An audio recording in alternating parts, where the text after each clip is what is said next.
Quel intérêt? Tu me donnes 10 voitures. Est-ce que je peux circuler avec 10 voitures? C'est une seule voiture. Tu me donnes 10 lits.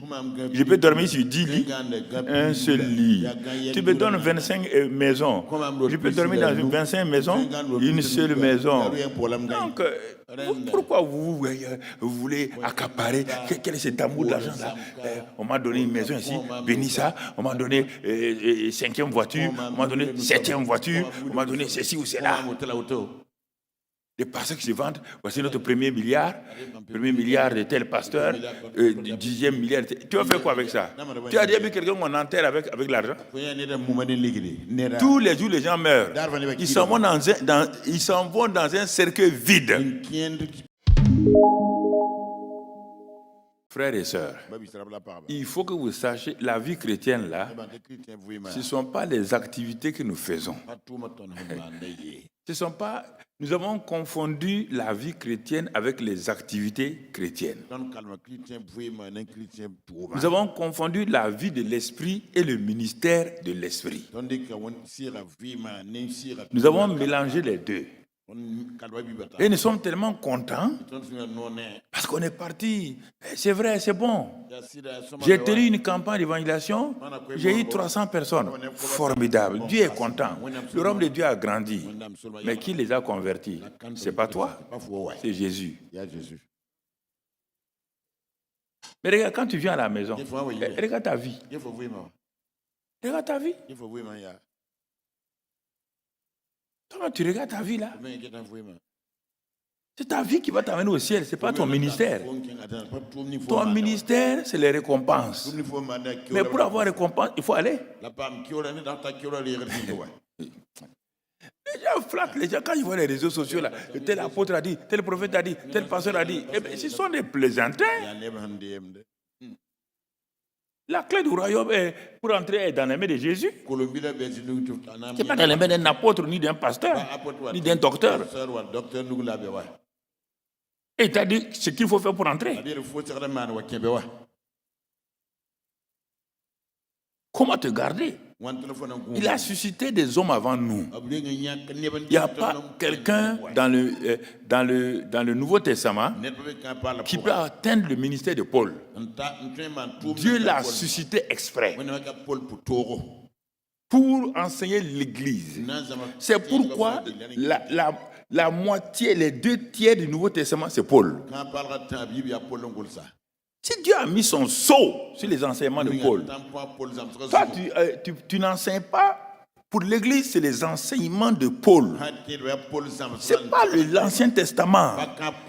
L'Ancien Testament, c'est pour les Juifs. C'est pour nous montrer que c'est notre racine. Nous venons de là-bas. Et voilà ce qu'ils ont fait. Ce que Dieu a fait avec eux. Mais tu ne peux pas enseigner une Église avec l'Ancien Testament.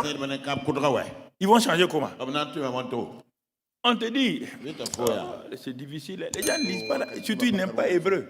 Et puis ils discutent encore si c'est Paul qui a écrit hébreu. Théologien là, allez, vos doctrines fou là. C'est Paul qui a écrit hébreu. Tout son système, tout est là. Tu ne lis pas les autres et puis tu vas trouver la marque de Paul.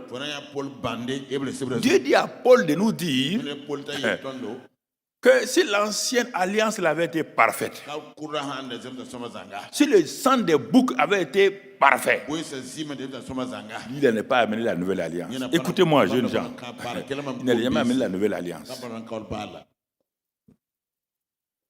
Il dit il est impossible qu'un enseignement de l'Ancien Testament ôte les péchés. Donc quand tu prêches l'Ancien Testament, tu ne peux pas ôter les péchés de ton peuple. Impossible. C'est écrit là-dedans parce que tu ne lis pas hébreu. Impossible. Il dit que l'ancienne alliance était dépassée. Elle était imparfaite. C'est écrit là-dedans. Si tu veux, on fait une étude sur Hébreu tout de suite là. Imparfaite. Mais tous les jours tu es sur Jéricho, tous les jours tu es ceci ou cela. Si tu as fini l'Ancien Testament, la racine là, tu continues maintenant. Donc dans le Nouveau Testament. Ça c'est le peuple de Dieu. Ça, ce sont les serviteurs de Dieu. Dieu nous appelle des fils. Il appelle Abraham là, serviteur. C'est pourquoi il dit, dans la catégorie des serviteurs là, dont le chef de file est Jean-Baptiste, le grand prophète, qui a fait trembler Israël. Il n'a pas pu faire entrer quelqu'un dans le nouveau. Et moi, j'étais étonné. Jean-Baptiste, les militaires tremblaient, les pharisiens criaient, tout le monde criait, dis repentez-vous, car le royaume des cieux est là. Mais il n'a pas la clé. Personne n'est rentré. Lui-même, il n'est pas rentré. Alors, ça c'est le plus grand prophète. On dit de tous ceux qui sont nés de femmes, tous ceux qui sont nés de femmes, c'est Jean-Baptiste. Le plus grand. Mais il n'est pas dans le royaume. Donc toi tu vas aller enseigner. Oui, prends. Quand je vous enseigne, vous voyez bien, quand je vous enseigne, je fais tout pour aller terminer par le Nouveau Testament. Sinon mon enseignement est inachevé. On dit que ça a été écrit pour nous enseigner. Simplement pour nous montrer comment ils ont vécu. Mais ça ne transforme pas.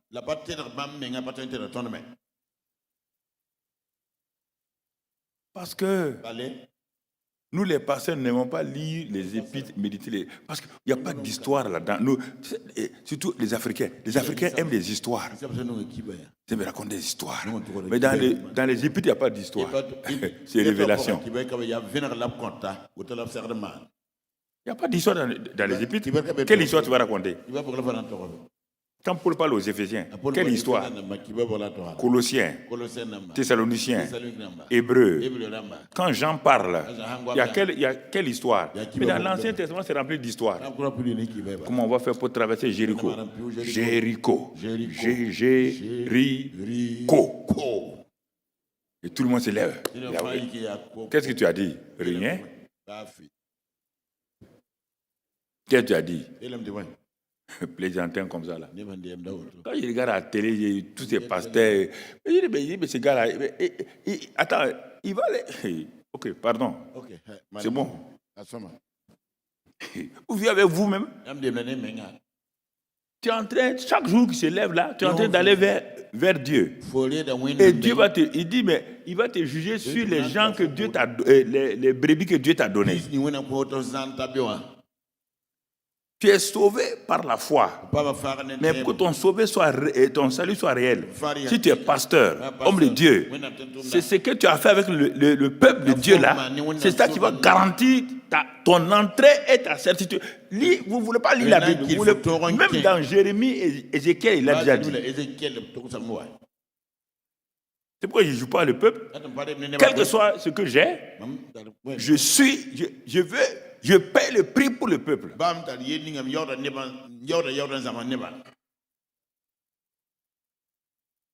C'est ça mon but. Il n'y a pas d'autre intérêt. Quel intérêt? Tu me donnes 10 voitures. Est-ce que je peux circuler avec 10 voitures? J'ai sur la voiture. Tu me donnes 10 lits. Je peux dormir sur 10 lits. Un seul lit. Tu me donnes 25 maisons. Je peux dormir dans 25 maisons. Une seule maison. Donc, pourquoi vous voulez accaparer? Quel est cet amour de l'argent là? On m'a donné une maison ici. Bénis ça. On m'a donné 5e voiture. On m'a donné 7e voiture. On m'a donné ceci ou cela. Les pasteurs qui se vendent, voici notre premier milliard de tel pasteur, 10e milliard. Tu vas faire quoi avec ça? Tu as déjà vu quelqu'un qu'on enterre avec l'argent? Tous les jours, les gens meurent. Ils s'en vont dans un cercueil vide. Tu n'as jamais vu un ami de l'argent là-dedans. Sauf ce père-là. Le seul exemple que nous avons su, c'est un papa. Ma femme donne ce témoignage-là. C'est un papa. Quand il était vivant, il avait une voiture. De temps en temps. Personne ne rentre dans la voiture. Quand les enfants disent papa, il ne faut pas toucher à ma voiture, personne ne rentre dans la voiture. Il contrôlait tout. Tout. Donc, tout ce qu'il a là, c'est lui. Les enfants, ok. Les enfants se sont tués avec la maman. Et malheureusement, voilà les jours qu'il est mort. Quand il est mort, là, les enfants ont dit, maman, c'est notre papa, hein? Mais il y a des choses que nous ne pouvons pas accepter. Il dit sa voiture là-haut, tout ce qui soit là, il faut tout amener dans le tombeau là. Il faut tout enterrer avec ça. Là, ceux qui sont venus pour enterrer, ils étaient choqués. Les enfants ont dit non. Il faut tout enterrer. Il n'a qu'à partir avec tout. C'est le seul cas que je veux dire. Tu veux de l'argent, c'est pour faire quoi? C'est pour construire des bâtiments d'église? Oui. C'est pour acheter des cartes d'évangélisation? Oui. C'est pour acheter des équipements de sonorisation? Oui. Mais tu veux ta deuxième, quatrième villa, c'est pour faire quoi? Toute la question est là. Si je voulais l'argent, je ne serais pas pasteur. J'ai dit aux gens là, moi je pouvais être milliardaire sans être pasteur. Ce que Dieu m'a donné comme idée là, tout là, que j'ai investi dans la vie des grands commerçants de Ouagadougou, de Bobo, il ne peut pas nier. Je pouvais les mettre moi-même en choix et puis maintenant m'asseoir sur l'argent.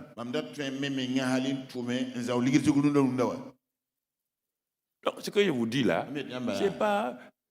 Certains disent c'est dur. Qu'est-ce qui est dur dans ça là? Qu'est-ce qui est dur dans ça? Il n'y a rien de dur. Parce que certains viennent de d'autres dénominations, ils ont été déformés. Ils ne connaissent pas la vie de l'esprit. Quand on veut leur parler, comme ils viennent d'une dénomination, on ne parle pas du Saint-Esprit, on ne parle pas de ces choses-là. Ils sont fâchés. Non. Ma doctrine. Tu as quelle doctrine? Tu es né avec quelle doctrine? Un païen qui est devenu, par grâce de Dieu. Tu as quelle doctrine? Toi, tu es né avec quelle doctrine là? Je suis né avec quelle doctrine? Les gens t'ont pris, ils t'ont rempli de leur doctrine. Il faut vomir ça. Et puis ouvrir la Bible maintenant, lire toi-même. Tu as un cerveau, tu as deux yeux, tu as une intelligence. Lis la Bible. Pourquoi tu veux vivre la vie des autres? On te dit que le Saint-Esprit est réel. Toi, tu vas dans une église, on dit que le Saint-Esprit n'est pas réel. On te dit que la Bible dit que le baptême, Jésus a été rempli du Saint-Esprit. Toi, tu vas dans une église, on dit non, le Saint-Esprit aujourd'hui, ça gâte les gens. On ne doit pas parler en langue, on ne doit pas faire ceci. Toi, tu es bête. Jésus a fait ça. Paul a fait ça. Pierre a fait ça. Toi, tu dis que dans votre église, ton quelle église? C'est l'église de Jésus-Christ. Vous voyez? T'as quelle église? Tu as quelle église? Il faut être intelligent. Notre église. Toi, tu as une église? L'église de Jésus-Christ. Si tu as une église, tu dois avoir un paradis. Ah oui. Si tu as une église, il faut préparer un paradis pour tes gens. Si c'est l'église de Jésus-Christ, alors amène les gens au paradis de Jésus. Il y a des choses qu'il faut qu'on ait le courage de nous parler. Tu n'as pas de ministère. C'est le ministère du Saint-Esprit. Ok. Bon, les gens, mon ministère. Moi, quand j'entends ça, ça m'énerve. Mon ministère. Mon ministère. Montons son matassa, mais décès, votre leur, nos voleurs.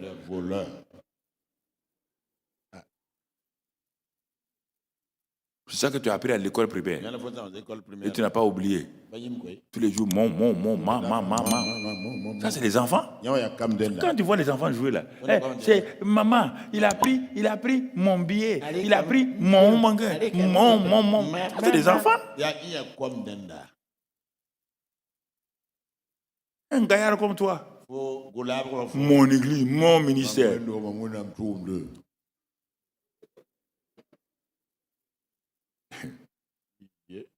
Écoutez, lisons simplement 1 Corinthiens 3.